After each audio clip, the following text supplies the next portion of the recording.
দশম শ্ৰেণীৰ প্ৰথম অধ্যায়টি হৈছে ৰাসায়নিক বিক্ৰিয়া আৰু সমীকৰণ কেমিকেল ৰিয়েকশ্যনছ এণ্ড ইকুৱেশ্যনছ। এই অধ্যায়টোত তোমালোকে ৰাসায়নিক বিক্ৰিয়া কি আৰু সমীকৰণ কেনেদৰে লিখা হয় এই বিষয়ে জানিবলৈ পাবা।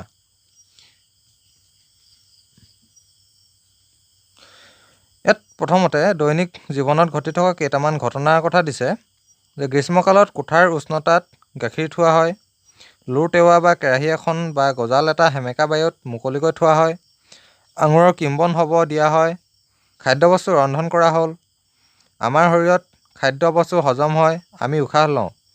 ওপৰৰ এই সকলো অৱস্থাতে প্ৰাৰম্ভিক বস্তুবোৰৰ প্ৰকৃতি আৰু স্বকীয়তা কিছু সলনি হয়। পদাৰ্থৰ ভৌতিক আৰু ৰাসায়নিক পৰিৱৰ্তনৰ বিষয়ে আমি ইতিমধ্যে আগৰ শ্ৰেণীসমূহত শিকি আহিছোঁ। যেতিয়া এটা ৰাসায়নিক পৰিৱৰ্তন ঘটে তেতিয়া আমি এটা ৰাসায়নিক বিক্ৰিয়া ঘটা বুলি ক'ব পাৰোঁ। ৰাসায়নিক বিক্ৰিয়া এটা প্ৰকৃততে কি এই ভাবি তোমালোকে বোধহয় আচৰিত হৈছে।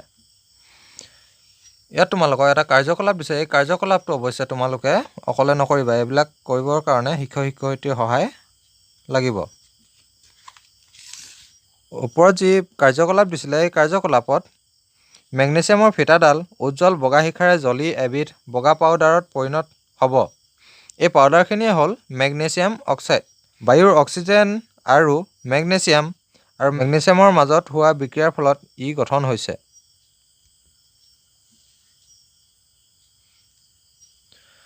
ইয়াত চোৱা যে এটা ৰাসায়নিক বিক্ৰিয়া ঘটিবৰ কাৰণে কি কি পৰিৱৰ্তন হ'ব পাৰে।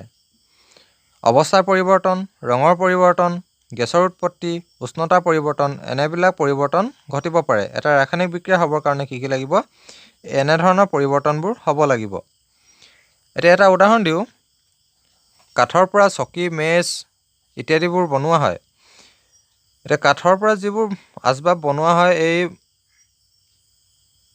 আচবাববোৰ কাঠৰ পৰা বনোৱা হয় যদিও সি কাঠ হিচাপে থাকে, কিন্তু যেতিয়া আমি কাঠডাল জ্বলাই দিম, কাঠডাল জ্বলাই দিয়াৰ লগে লগে কি হ'ব, ছাইলৈ পৰিৱৰ্তন হ'ব আৰু লগতে গেছৰ উৎপত্তি হ'ব। গেছ মানে যিবোৰ আমি ধোঁৱা হিচাপে দেখোঁ সেইবোৰ হৈছে গেছ। সেয়া এক ৰাসায়নিক পৰিৱৰ্তন। আজিৰ ভিডিঅ'টিত তোমালোকে গম পালা যে ৰাসায়নিক বিক্ৰিয়া ঘটিবৰ কাৰণে কি পৰিৱৰ্তন হয়, অৰ্থাৎ ৰাসায়নিক পৰিৱৰ্তন হ'বৰ কাৰণে কি কি পৰিৱৰ্তন হ'ব লাগে। আমাৰ চাৰিওকাষৰ পৰিৱৰ্তনবোৰ মন কৰিলে আমি দেখা পাম যে আমাৰ চাৰিওকাষে বিভিন্ন প্ৰকাৰৰ ৰাসায়নিক বিক্ৰিয়া ঘটি আছে।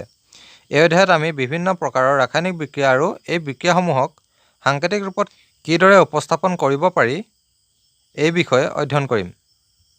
আজিৰ ভিডিঅ'টি তোমালোকক এয়াই শিকালোঁ। অহা ভিডিঅ'ত তোমালোকক ৰাসায়নিক সমীকৰণ কি, কেনেদৰে লিখা হয় এই বিষয়ে জনাম।